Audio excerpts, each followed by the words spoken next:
కమలం ఖతం, కమల్ ఢమాల్.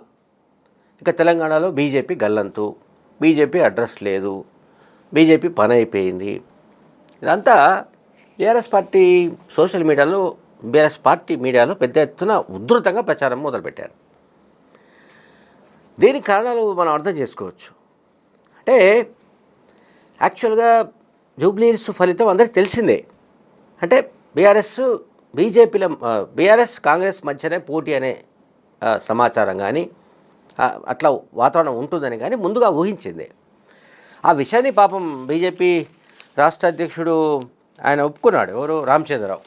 మేము ఓడిపోతామని తెలుసు, అయినా సరే పోటీ చేసామని చెప్పాడు ఆయన. పాపం ఏం మాట కమ్మటి చెప్పాలి. రామచంద్రరావు ఆయన నిజాలే మాట్లాడతాడు, ఆయన అబద్ధాలు మాట్లాడతాడు అనుకోవడం లేదు. చాలా ప్రాక్టికల్గా మాట్లాడాడు ఆయన. ఆయన ఏం చెప్పాడంటే, ఓటమి తప్పదని తెలిసిన జూబ్లీహిల్స్ ఉప ఎన్నికల్లో మేము పోటీ చేశాము. ఎన్నికలు కాబట్టి గతంలో మాదిరిగానే మేము పోటీ చేశాం అని అన్నాడు. ఎవరు? బీజేపీ తెలంగాణ అధ్యక్షుడు రామచంద్రరావు. ఇది చాలా ఆసక్తికరంగానే మాట్లాడాడు. అండ్ యుద్ధంలో దిగినప్పుడు ప్రయత్నం చేస్తాం కదా అని అన్నాడు ఆయన. అంటే ఓడిపోతామని తెలుసు, అయినా సరే యుద్ధం కాబట్టి మరి ప్రయత్నం అది చేయాలి కదా అని ఆయన అన్నాడు. సరే, ఆయన ఇంకొకటి కూడా అన్నాడు, ఏ ఎన్నికల్లో అయినా సరే ఎలాంటి ఫలితాలు వస్తాయో ఎవరు ఊహించలేదు అని అన్నాడు ఆయన. ఇది బాగానే ఉంది. కేంద్ర మంత్రి కిషన్ రెడ్డి కూడా ఆయన ఇంకొక మాట అన్నాడు. దీనికి పొడిగింపుగా, రామచంద్రరావు చేసిన వ్యాఖ్యలకు పొడిగింపుగా ఆయన చెప్పింది ఏంటంటే, జూబ్లీహిల్స్ కాన్స్టిట్యున్సీలో బీజేపీకి తగినంత బలం లేదు. రైట్, అక్కడికి బాగానే ఉంది.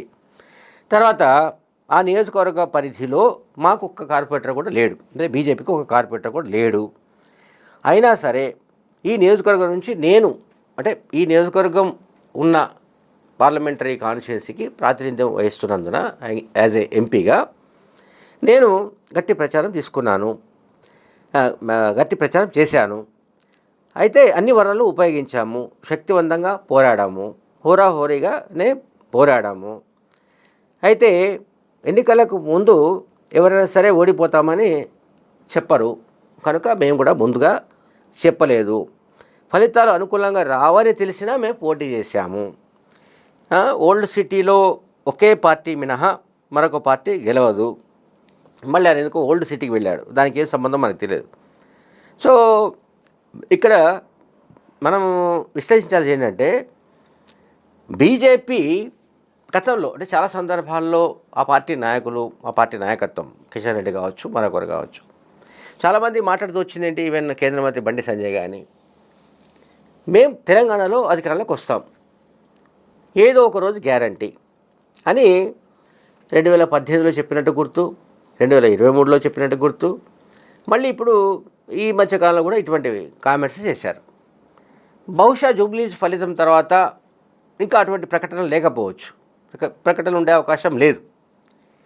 అంటే తాము మళ్ళీ బీజేపీ అధికారంలోకి వస్తుంది అనే విధమైన ప్రకటనలు వాళ్ళు చేసే అవకాశం దాదాపుగా లేదు. సో ఇక్కడ నేను బీఆర్ఎస్ యాంగిల్ చెప్పదలుచుకున్నాను. బీఆర్ఎస్ యాంగిల్ ఏంటి? బీజేపీ ఖతం, బీజేపీ పని అయిపోయింది అని వాళ్ళు నిజంగానే సంతోషపడుతున్నారా, లేకుంటే బీజేపీ పని అయిపోయింది అయ్యో అని ఆవేదన చెందుతున్నారా? అంటే దీంట్లో రెండు అర్థాలు వస్తాయి. బీజేపీ ఒకవేళ పూర్తిగా రాజకీయంగా దెబ్బతిన్నది అనుకుందాం, అంటే అది పూర్తిగా బలహీనపడింది అనుకుందాం,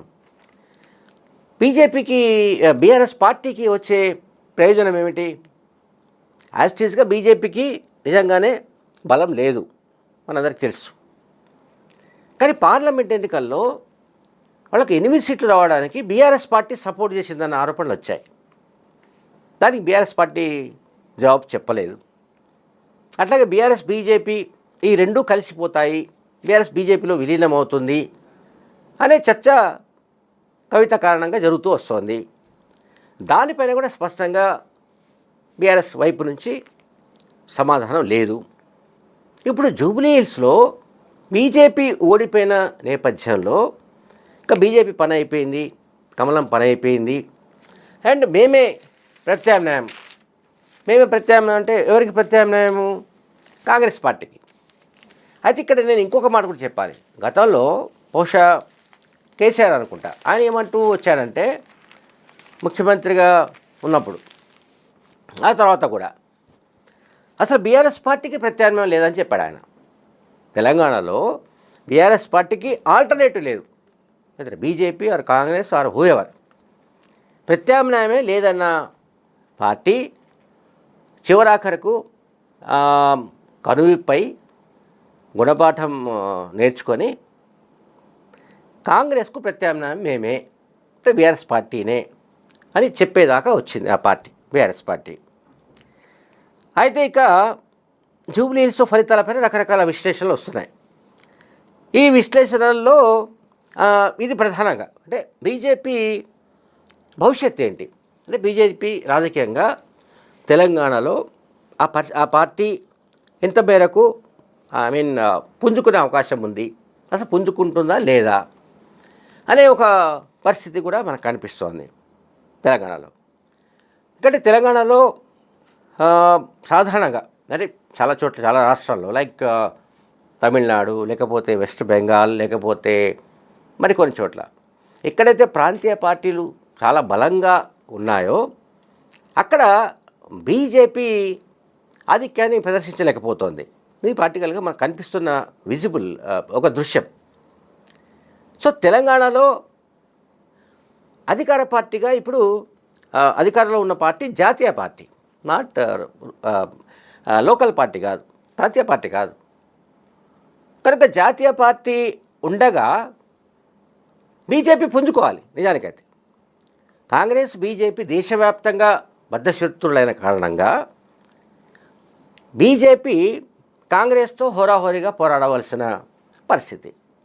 అయితే ఇక్కడ బీజేపీ నాయకుల్లో ఉన్న సమన్వయాలేమి, లేదా ఆ నాయకుల్లో ఉన్న అనేకత, ఆ నాయకుల్లో ఉన్న ఆధిపత్య పోరాటం, ఆ నాయకుల్లో కొంతమంది పర్టికులర్గా ఆ పార్టీనే, తమ పార్టీనే తామే అణిచివేయాలనుకోవడం, దాన్ని బలహీనపరచాలనుకోవడం, లేదా కేసీఆర్కు తీసుకెళ్ళి తాకట్టు పెట్టాలనుకోవడం, ఈ విషయాలన్నీ కూడా ఆ పార్టీ ఎమ్మెల్యే రాజశేఖర్ చెప్పితే మనందరికీ తెలిసింది.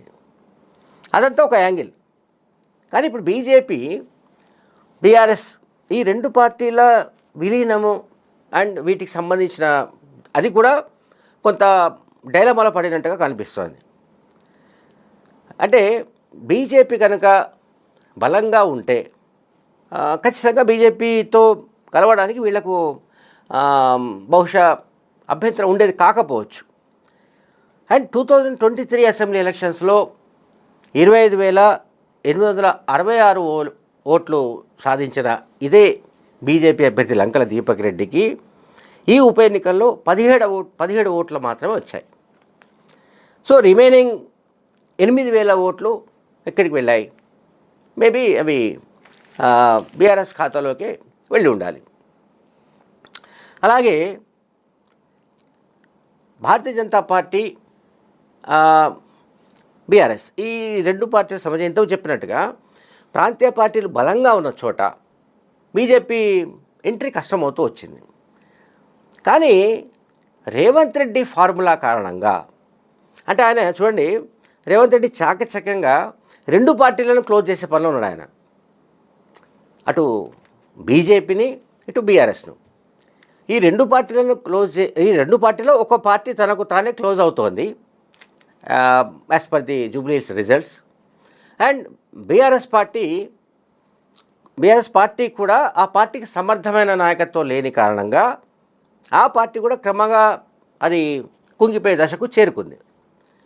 అందువల్ల ముఖ్యమంత్రి రేవంత్ రెడ్డి ఈ రెండు పార్టీలను కూడా వీలైనంత వరకు నిర్వీర్యం చేస్తే ఇక కాంగ్రెస్ పార్టీకి ఆయన ఈ మధ్యనే చెప్పినట్టుగా 2034 వరకు ఢోకా ఉండే అవకాశం ఢోకా ఉండదు. Thank you very much.